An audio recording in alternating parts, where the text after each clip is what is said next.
This is why I don't cook my pasta al dente. Italians, please don't hurt me. Even before doing this, the idea of purposely leaving some noodles uncooked always bothered me. Instead of cooking your noodles al dente, I found that adding baking soda to the water gives an amazing texture to the pasta that is reminiscent to a chewy noodle texture similar to Japanese ramen or Chinese alkaline noodles, or in Chinese, gansarmin. When boiling your water, aside from salting it, if you want that awesome chewy texture, simply add baking soda.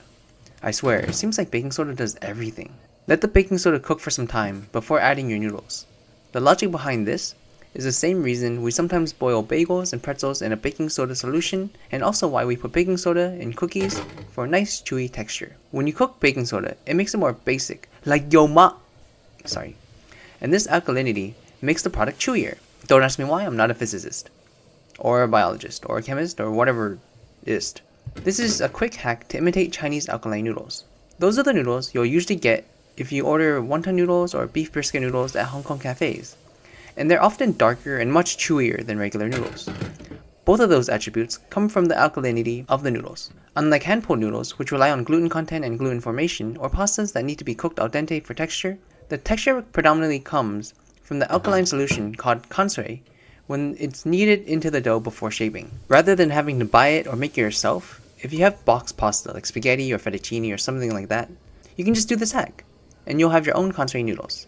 Here, I've already cooked the noodles for 17 minutes. The box said 11 to 12. You can tell that the noodles are a lot darker. However, you might not be able to tell that the noodles still have really nice texture, whereas normally, if I cooked it for this long, the noodles would have been kapui. Aside from this step, just do everything else the same. Drain your noodles. If you thought I would leave that noodle in the pan, you're wrong. No noodle left behind. Rinse with cold water to stop the cooking, add oil if you want, and that's it. You have super chewy noodles ready to eat whenever you want, however you want, and then add it to your favorite dish. So this is basically like a cheap alkaline noodle, kansari noodle in Japanese, or gansarmin in Cantonese or Chinese. And like, you don't have to cook it al dente. See, look, it's still super wobbly, but like, it still retains its shape, and like, it's super chewy, right? When Chinese people are making alkaline noodles, they'll need a very alkalinic solution inside their noodle. So instead of using water, they'll use that alkaline water. And this is kind of imitating that by using the baking soda, which is more basic than your mom. Sorry, more basic than regular water. And then it just makes it super chewy. It gives you that ramen texture.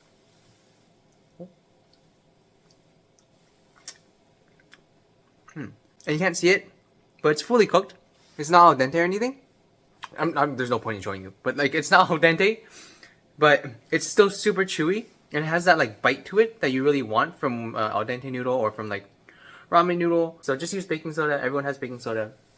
Yeah, give it a try. What I'll do is I'll make any type of like stir fry noodle, and it like retains its. You know how like sometimes when you stir fry noodles, stir fry spaghetti, it breaks a lot. If you're stir frying this, it's a lot harder to break, and it'll retain its shape more. So like when I make garlic noodles, when I make taomin, when I make like tomato beef noodle, when you put salt, just put in your baking soda, boil for an extra like 4 to 5 minutes. This is the same exact science or logic as when you make when you're boiling pretzels, right? When you're boiling bagels, when you want to have that bite to it, that's why it's darker, right? You notice how it's darker when you boil it in that alkaline solution, in that baked baking soda or in that baking soda water. Then it'll do this. It'll make it more chewy.